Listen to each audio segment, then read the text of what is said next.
अस्सलाम वालेकुम। आज हम जिस टॉपिक पे बात करने लगे हैं काफ़ी रिक्वेस्ट आ रही थी इस पे। और वैसे भी ये जो लॉ है हमारा उसमें बड़ा इम्पोर्टेंट टॉपिक है। तो आज का टॉपिक हमारा ये है कि जो अदालत में गवाही कौन दे सकता है। क्या कोई बच्चा गवाही दे सकता है या कोई ऐसा शख्स जो जिसका ज़हनी तवाज़ुन ठीक ना हो, क्या वो कोई गवाही दे सकता है। ओवरऑल जर्नल इसी पे बात करेंगे। या अगर कोई कैरेक्टरलेस विटनेस है तो वो गवाही दे सकता है, या गवाही देने के लिए बेसिक क्राइटेरिया अदालत क्या देखेगी, ये सारी चीज़ें हम डिस्कस करेंगे। ये सेक्शन 3 है कानून शहादत ऑर्डर 1984 का। बड़ा क्लियर है इसमें कि ये कहता है कि कोई भी जो शख्स है वो गवाही देने के लिए बिल्कुल कम्पिटेंट है और उस पर किसी किस्म की रोक टोक नहीं है ता वक्ते कि वो अदालत से पूछे गए सवालों का रीज़नेबल जवाब ना दे सके। मतलब अगर अदालत उससे कुछ सवाल पूछती है और उसका वो रीज़नेबल जवाब नहीं दे पा रहा। अब रीज़नेबल जवाब, एक तो बंदा होता है ना जो अपनी मर्ज़ी से और टाल मटोल करने के चक्कर में रीज़नेबल जवाब नहीं दे रहा। नहीं, ये यहाँ पे वो मकसद नहीं है। रीज़नेबल जवाब नहीं दे रहा और उसकी वजह क्या होनी चाहिए। या तो वो टेंडर एज की वजह से, कम उम्री की वजह से रैशनल जवाब नहीं दे रहा, रीज़नेबल उसके आंसर नहीं दे रहा अदालत की। या बहुत ज़्यादा उम्र हो गई है तो उसकी वजह से, या कम उम्री या बहुत ज़्यादा उम्र, एक्सट्रीम ओल्ड एज, और उसकी वजह से वो अदालत के सवाल समझ नहीं पा रहा और उसके जो आंसर्स हैं वो रैशनल नहीं दे रहा, लॉजिकल नहीं है जवाब। या किसी बीमारी की वजह से, अब बीमारी उसमें जिस्मानी और ज़हनी दोनों किस्म की बीमारियां शामिल हैं।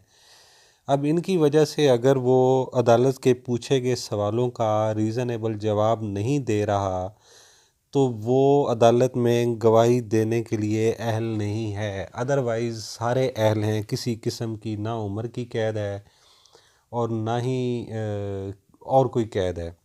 इसमें डेफिनेटली अगर बच्चा अदालत के पूछे गए सवाल के रैशनल आंसर दे रहा है और अदालत उससे जो सवाल पूछ रही है तो वो बिल्कुल कॉम्पिटेंट है, वो किसी भी मामले में गवाही दे सकता है।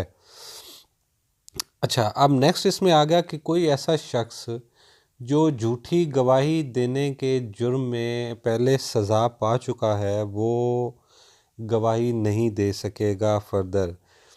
लेकिन अब इसकी फर्दर एक एक्सेप्शन रख दी गई कि अगर तो वो उसको अपने किए पे पछतावा है और उसने अपना अब जो ज़िंदगी है, लाइफ स्टाइल है, वो चेंज कर लिया है और अपने रास्ते बदल लिए हैं उसने, और अदालत इस अमर पे सेटिस्फाई है कि जी वाकई अब उसने ख़ुद को बदल लिया है, तो फिर अदालत उसको भी शहादत देने का, गवाही देने का मौका दे सकती है।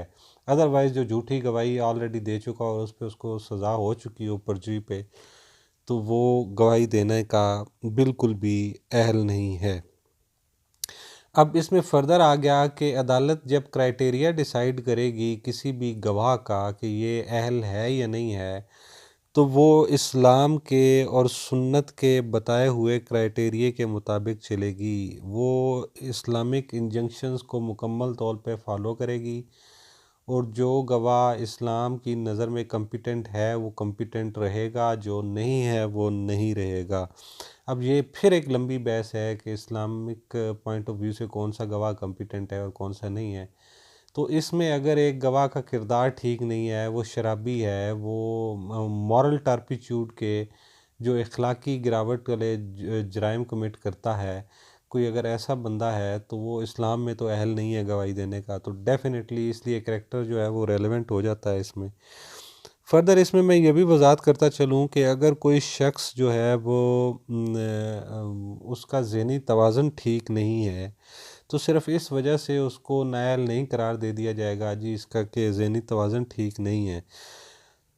लेकिन अगर वो सवालों के सही जवाब दे रहा है और अदालत की बात समझ रहा है और उसके रैशनल आंसर दे रहा है तो अदालत उसको भी गवाही का मौका दे सकती है। तो आपको ये पूरा लॉ था, इससे आपको समझ आ गई होगी कि इस मामले में अदालत ने के काफ़ी वसी इख्तियारात हैं और कोशिश ये की गई है कि कोई भी शख्स जो गवाही देने के लिए अदालत में आना चाहता है उसको रोका ना जाए और हर शख्स ही आ जाए। इसमें किसी किस्म की पाबंदी नहीं रखी गई, ना को पढ़ा लिखा होने की शर्त है, ना उस पे ये शर्त है कि वो दीन का इल्म अच्छी तरह जानता हो।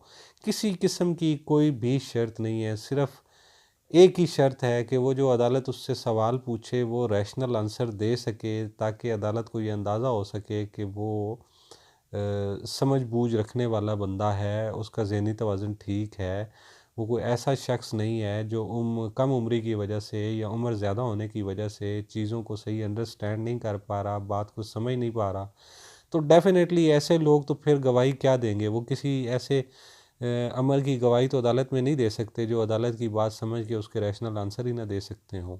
तो ये एक बड़ा सिंपल सा टेस्ट है। अब ये डिपेंड करता है कोर्ट पे, कोर्ट ने ये पूछ के तो ये डिसाइड करना है कि ये रैशनल है या नहीं है। नॉर्मली किसी से पूछा नहीं जाता। कोर्ट में जब ये क्वेश्चन आंसर्स हो रहे होते हैं, स्टेटमेंट हो रही होती है, तो जज हो जाता है। लेकिन अगर किसी की कॉम्पिटेंसी पे ये क्वेश्चन रेज़ किया जाए तो फिर डिसीजन इस पे कोर्ट नहीं करना है। ये शॉर्ट सा टॉपिक था दोस्तों, उम्मीद है आप सबको ये पसंद आया होगा। इंशाल्लाह फिर अगली वीडियो में दोबारा मुलाकात होगी नेक्स्ट टॉपिक के साथ। मेरे साथ रहने का बहुत शुक्रिया। अल्लाह हाफ़िज़।